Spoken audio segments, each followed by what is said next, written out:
हमेशा अच्छा करो।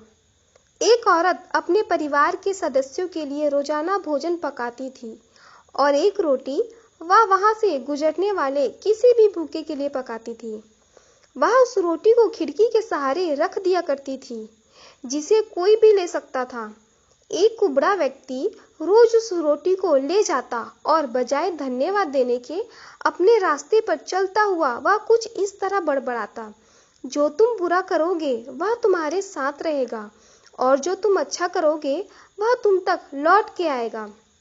दिन गुजरते गए और ये सिलसिला चलता रहा। वो कुबड़ा रोज रोटी लेकर जाता रहा और इन्हीं शब्दों को बड़बड़ाता, जो तुम बुरा करोगे वह तुम्हारे साथ रहेगा और जो तुम अच्छा करोगे वह तुम तक लौट के आएगा। वह औरत उसकी इस हरकत से तंग आ गई और मन ही मन खुद से कहने लगी कि कितना अजीब व्यक्ति है, एक शब्द धन्यवाद का तो देता नहीं और ना जाने क्या बड़बड़ाता रहता है, मतलब क्या है इसका। एक दिन क्रोधित होकर उसने एक निर्णय लिया और बोली, मैं इस कुबड़े से निजात पाकर रहूंगी। और उसने क्या किया कि उसने उस रोटी में जहर मिला दिया जो वो रोज उसके लिए बनाती थी। और जैसे ही उसने रोटी को खिड़की पर रखने की कोशिश की कि अचानक उसके हाथ कांपने लगे और रुक गए और वह बोली, हे भगवान, मैं ये क्या करने जा रही थी। और उसने तुरंत उस रोटी को चूल्हे की आंच में जला दिया। एक ताजा रोटी बनाई और खिड़की के सहारे रख दी।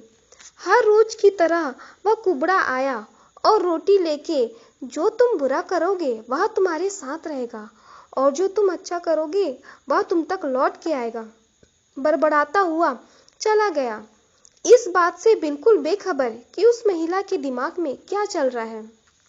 हर रोज जब वह महिला खिड़की पर रोटी रखती थी तो भगवान से अपने पुत्र की सलामती और अच्छी सेहत और घर वापस के लिए प्रार्थना करती थी, जो कि अपने सुंदर भविष्य के निर्माण के लिए कहीं बाहर गया हुआ था। महीनों से उसकी कोई खबर नहीं थी। ठीक उसी शाम को उसके दरवाजे पर एक दस्तक होती है। वह दरवाजा खोलती है और भौचक्की रह जाती है।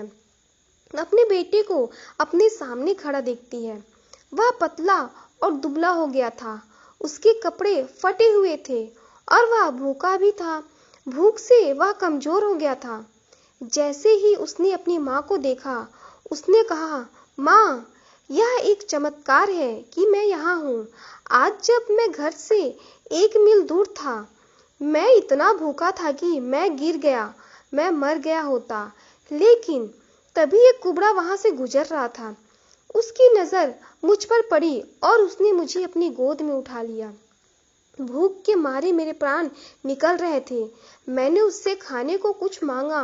उसने निसंकोच अपनी रोटी मुझे यह करके दे दी।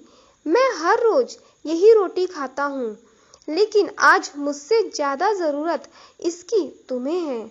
सो ये लो और अपनी भूख को तृप्त करो। जैसे ही माँ ने उसकी बात सुनी, माँ का चेहरा पीला पड़ गया और अपने आप को संभालने के लिए उसने दरवाजे का सहारा लिया। उसके मस्तिष्क में वह बात घूमने लगी कि कैसे उसने सुबह रोटी में जहर मिलाया था। अगर उसने वह रोटी आग में जला के नष्ट नहीं की होती तो उसका बेटा उस रोटी को खा लेता और अंजाम होता उसकी मौत। और इसके बाद उसे उन शब्दों का मतलब बिल्कुल स्पष्ट हो चुका था, जो तुम बुरा करोगे वह तुम्हारे साथ रहेगा और जो तुम अच्छा करोगे वह तुम तक लौट के आएगा। निष्कर्ष, हमेशा अच्छा करो और अच्छा करने से अपने आप को कभी मत रोको, फिर चाहे उसके लिए उस समय आपकी सराहना या प्रशंसा हो या ना हो।